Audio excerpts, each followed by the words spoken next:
भगवान श्री कृष्ण के पृथ्वी पर अवतार की कथा। एक पृथ्वी की पुकार। द्वापर युग का समय था।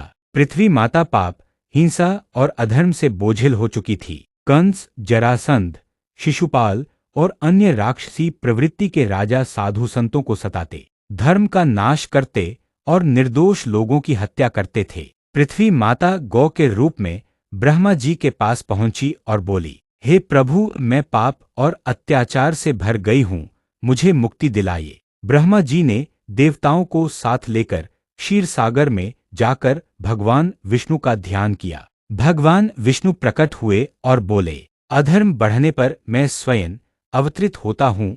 अब मैं द्वापर युग में पृथ्वी पर कृष्ण रूप में जन्म लूंगा और धर्म की स्थापना करूंगा। कंस का अत्याचार। मथुरा का राजा उग्रसेन था। उसके पुत्र कंस ने बलपूर्वक सिंहासन छीन लिया और निर्दयी शासन शुरू किया। देवकी उसकी बहन थी, जिसका विवाह यादव वंशी वसुदेव से हुआ। शादी के बाद जब कंस उन्हें विदा कर रहा था, आकाशवाणी हुई, कंस, तेरी मृत्यु तेरी बहन देवकी की 8वीं संतान से होगी। यह सुनकर कंस क्रोधित हो गया और देवकी को मारने के लिए तलवार उठा ली। वसुदेव ने वचन दिया, तुम चिंता मत करो, जो भी संतान होगी मैं तुम्हें सौंप दूंगा। तब कंस ने उन्हें जीवित छोड़ा, लेकिन उन्हें कैदखाने में डाल दिया। 7 संतानों का वध।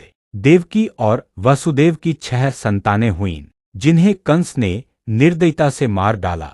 7वीं संतान बलराम को योगमाया ने सुरक्षित गर्भ से निकालकर रोहिणी के गर्भ में स्थानांतरित कर दिया। 8वीं संतान के समय देवताओं ने वसुदेव और देवकी को आश्वासन दिया कि यह स्वयं भगवान विष्णु का अवतार होगा। 4 श्री कृष्ण का जन्म।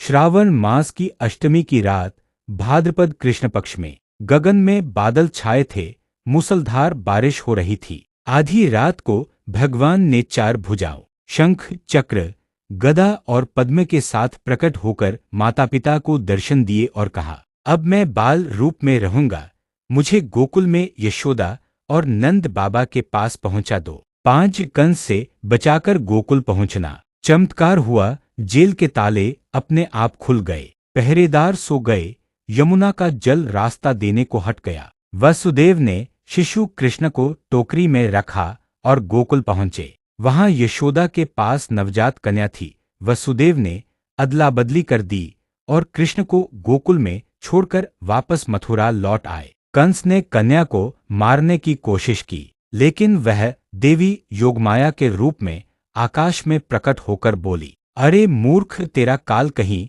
और जन्म ले चुका है। 6 बाल लीलाएं और राक्षस वध। गोकुल में कृष्ण ने अनेकों अद्भुत लीलाएं की। पूतना राक्षसी का वध, शक्टासुर तृणावर्त का वध, काली नाग का दमन, गोवर्धन पर्वत उठाकर इंद्र के अभिमान का हरण, गोपियों के साथ रासलीला और भक्ति का संदेश।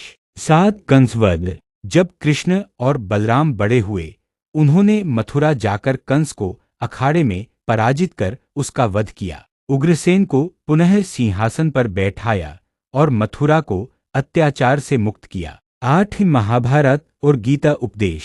कृष्ण ने पांडवों का साथ देकर धर्म की स्थापना में सहयोग किया। कुरुक्षेत्र युद्ध में अर्जुन को श्रीमद् भगवद गीता का उपदेश दिया। जब जब धर्म की हानि और अधर्म की वृद्धि होती है, तब तब मैं अवतार लेकर आता हूँ। 9 अवतार का उद्देश्य पूर्ण।